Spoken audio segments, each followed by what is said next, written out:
షర్మిల, సునీత కుటుంబ పరువు తీస్తున్నారంటూ మేనత్త విమలమ్మ తీవ్ర విమర్శలు చేసిన సంగతి తెలిసిందే. మేనత్త వ్యాఖ్యలపై షర్మిల ఘాటుగా స్పందించారు. కడప జిల్లా సున్నపురాలపల్లిలో షర్మిల మీడియాతో మాట్లాడుతూ చనిపోయింది సొంత అన్న అని విమలమ్మ మర్చిపోయినట్లుంది అంటూ ఎత్తుపొడిచారు. వివేక హత్య విషయంలో తామేమీ ఆధారాలు లేకుండా మాట్లాడడం లేదని స్పష్టం చేశారు. హత్య కేసులో ఆధారాలు ఉన్నందునే గట్టిగా చెబుతున్నామని అన్నారు. మళ్లీ అలాంటి అన్యాయం జరగకూడదనే అక్క చెల్లెళ్ళం పోరాడుతున్నామని షర్మిల వివరించారు. హత్య రాజకీయాలు ఆగాలనేదే తమ పోరాటమని పేర్కొన్నారు.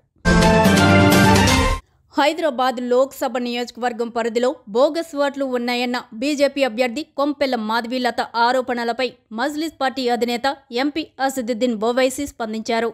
హైదరాబాద్ లోక్సభ పరిధిలో 6 లక్షల బోగస్ ఓట్లు ఉన్నాయని ఆమె ఆరోపించారు. ఈ ఆరోపణలను అసదుద్దీన్ ఖండించారు. ఓటరు జాబితా గురించి ఎన్నికల సంఘం చర్యలు తీసుకుంటుందన్నారు. వీటిలో మన పాత్ర ఏమీ ఉండదన్నారు. ఓటరు జాబితాలో కొత్త పేర్లను జోడించడం, తుది ఓటర్ల జాబితాను ప్రకటించడం వంటివి అన్ని ప్రతి ఏడాది ఎన్నికల సంఘం చూసుకుంటుందని చెప్పారు. ఎన్నికల సంఘానికి తాను హెడ్ ఏమీ కాదని ఎద్దేవా చేశారు. బోగస్ ఓట్లు అంటే ఎన్నికల సంఘాన్ని అవమానించడమే అన్నారు అసదుద్దీన్ ఓవైసీ.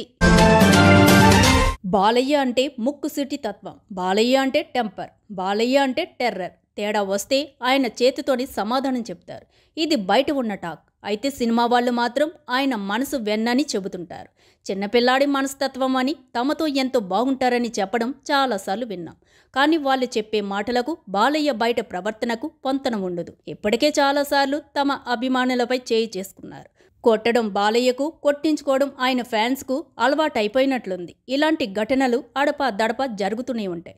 తాజాగా మరోసారి అభిమానిపై చేయి చేసుకున్నారు Balakrishna.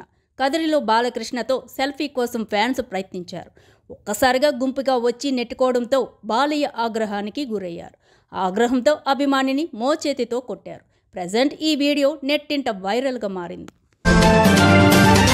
BRS working president KTR బీజేపీతో పొత్తు కోసం ప్రయత్నాలు చేశారని తెలంగాణ ప్రభుత్వ విప్ ఆది శ్రీనివాస్ అన్నారు. బీజేపీతో పొత్తు కోసం ప్రయత్నాలు చేసినట్లు ఆ పార్టీ నేతలే చెప్పారన్నారు. శనివారం ఆయన మీడియాతో మాట్లాడుతూ బీఆర్ఎస్ 10 ఏళ్ల పాలనలో అవినీతి చోటు చేసుకుందన్నారు. వారి పాపాల పుట్ట మేడగడ్డ రూపంలో పగిలిందని విమర్శించారు. తెలంగాణ ప్రజలు కరువుతో అల్లాడాలని మామ కేసీఆర్, అల్లుడు హరీష్ రావు కోరుకుంటున్నారని మండిపడ్డారు. ఎన్నికల వేళ ప్రధాని మోదీ దేశంలోని టాప్ గేమర్స్తో సరదాగా ముచ్చటించారు. ఢిల్లీలోని తన నివాసంలో గేమర్స్తో మాట్లాడిన ప్రధాని గేమింగ్ రంగంలో ఉండే అవకాశాలు, యువత ఆకాంక్షల గురించి అడిగి తెలుసుకున్నారు. అలాగే వారితో కలిసి గేమ్స్ ఆడే ప్రయత్నం చేశారు. ప్రధాని మోదీకి నమో ఓపీ అనే గేమింగ్ ట్యాగ్ ఇచ్చారు. ప్రధాని మోదీతో మాట్లాడుతుంటే తమ కుటుంబ సభ్యుల్లాగే అనిపించిందని ఓ గేమర్ వ్యాఖ్యానించాడు. దేశంలోని బిగ్గెస్ట్ ఇన్ఫ్లుయెన్సర్ ప్రధాని నరేంద్ర మోదీయేనని మరో గేమర్ పేర్కొన్నారు. ప్రధాని మోదీని నమన్ మాథుర్, అనిమేష్ అగర్వాల్, పాయల్ టరే, మిథిలేష్ పాటంకర్, గణేష్ గంగాధర్, తీర్థ్ మెహతా, అంశ్ బిస్ట్ అని 7 గేమర్స్ కలిశారు.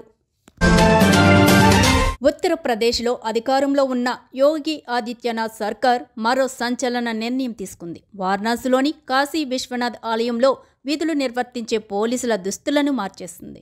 కాకి బట్టలకు బదులు సాంప్రదాయ దుస్తులు ధరించేలా ఏర్పాట్లు చేస్తుంది.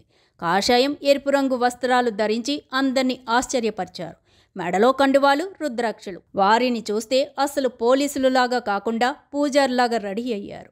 ఒక్కసారిగా చూస్తే వీరు పోలీసులా లేక అర్చకులా అనే అనుమానం రాక తప్పదు. అయితే వీరు అర్చకులు అనుకుంటే మాత్రం పొరపాటే. ఇక యోగి ప్రభుత్వం తీసుకున్న ఈ నిర్ణయంపై యూపీలోని ప్రధాన ప్రతిపక్షం సమాజ్వాదీ పార్టీ తీవ్ర విమర్శలు గుప్పిస్తుంది. ఆ పార్టీ అధ్యక్షుడు అఖిలేష్ యాదవ్ ఈ నిర్ణయం పట్ల తీవ్ర అసంతృప్తి వ్యక్తం చేస్తున్నారు.